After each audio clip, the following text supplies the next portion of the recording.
तुमने कई बार अपने बाबा से, अपने पिताजी से ये बात जरूर सुनी होगी कि पहले के जमाने में जो लोग सिर्फ 10वीं पास होते थे उनकी बुद्धि बहुत तेज होती थी, उनकी मेमोरी पावर बहुत मजबूत होती थी। और ये बात बिल्कुल सही है। तुमने घर परिवार में भी ऐसे बुजुर्ग देखे होंगे जो सिर्फ 10वीं या 12वीं पास हैं, लेकिन आज भी इतनी बातें याद रखते हैं कि देखकर आश्चर्य हो जाता है। लेकिन वहीं आज के बहुत से स्टूडेंट्स के साथ क्या होता है, तुम कोई भी टॉपिक याद करते हो, कोई भी चैप्टर याद करते हो, 2 दिन 3 दिन 4 दिन बाद वह चीज दिमाग से गायब। तो ऐसा तुम्हारे साथ क्यों होता है और पहले के लोगों के साथ ऐसा क्यों नहीं होता था?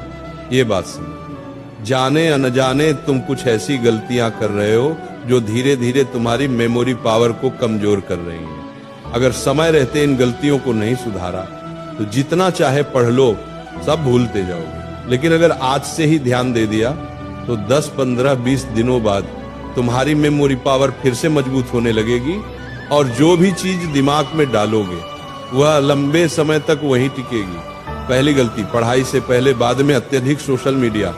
तुम्हारे दिमाग की भी एक क्षमता होती है, एक सीमा होती है कि तुम एक दिन में कितना कंटेंट अपने भीतर स्टोर कर सकते हो।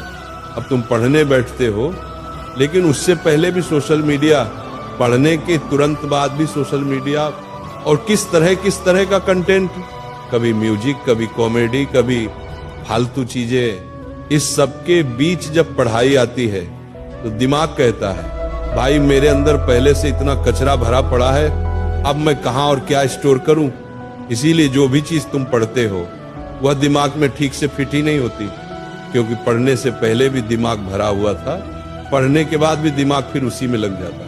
इसलिए याद रखो, पढ़ाई से पहले सोशल मीडिया कभी मत इस्तेमाल करो। पहले पढ़ो, फिर अगर मन हो तो थोड़ा बहुत अच्छा कंटेंट देख सकते हो, लेकिन दुनिया भर का कचरा अपने दिमाग में डालना बंद करो, क्योंकि पढ़ाई पर फोकस तभी लगेगा जब दिमाग साफ रहेगा।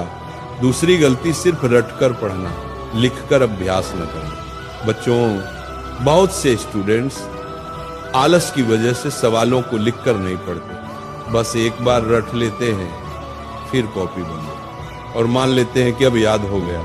लेकिन ऐसा होता नहीं है। जब दिमाग पहले से सोशल मीडिया से भरा है, फालतू चीजों से भरा है, उसी हालत में अगर तुम सिर्फ रटकर पढ़ोगे तो वह चीज दिमाग में टिकेगी ही नहीं। इसका इलाज है लिखकर पढ़ना। जो भी टॉपिक पढ़ रहे हो उसे विजुअल बनाकर पढ़ो, लिखकर पढ़ो। उस टॉपिक की तस्वीर अपने दिमाग में बनाओ, क्योंकि रिसर्च में पाया गया है जिस चीज को इंसान लिख देता है वो चीज दिमाग में गहराई से बैठ जाती है। इसलिए रटने के साथ साथ लिखना जरूरी है, तभी चीज लंबे समय तक टिकेगी। तीसरी गलती, रिवीजन न करना। ये पहले का जमाना नहीं, उस समय ध्यान भटकाने वाली चीजें कम थी। आज हर तरफ डिस्ट्रैक्शन खड़ा है, तुम्हारा ध्यान 5 जगह बटा हुआ है, दिमाग रोज पीसा जा रहा है। ऐसी स्थिति में अगर तुम रिवीजन नहीं करोगे तो जितना भी पढ़ोगे सब उड़ जाएगा। एक बार पढ़कर छोड़ दिया तो समझ लो 3-4 दिन में सब निकल जाएगा। इसलिए रिवीजन करते रहो, लिखकर रिवीजन करो। समय समय पर पूरा चैप्टर दोबारा पढ़ो, क्योंकि रिवीजन से दिमाग में पढ़ाई का रास्ता पक्का हो जाता है। और एग्जाम के समय सिर्फ 5 मिनट जो देखोगे वह पूरा चैप्टर तुम्हारे दिमाग में खुल जाएगा।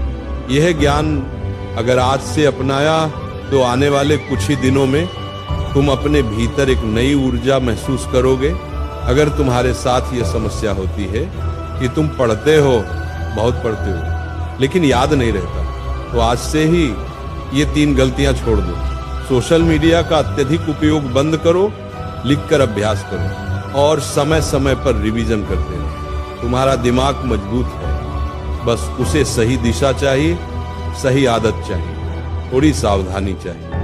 मेरा आशीर्वाद तुम्हारे साथ है। ईश्वर तुम्हें बुद्धि दे, शक्ति दे और तुम्हारी मेहनत सफल करे। भगवान तुम्हारा कल्याण करे। प्रेम और आशीर्वाद सहित सदा उन्नति करो, आगे बढ़ो।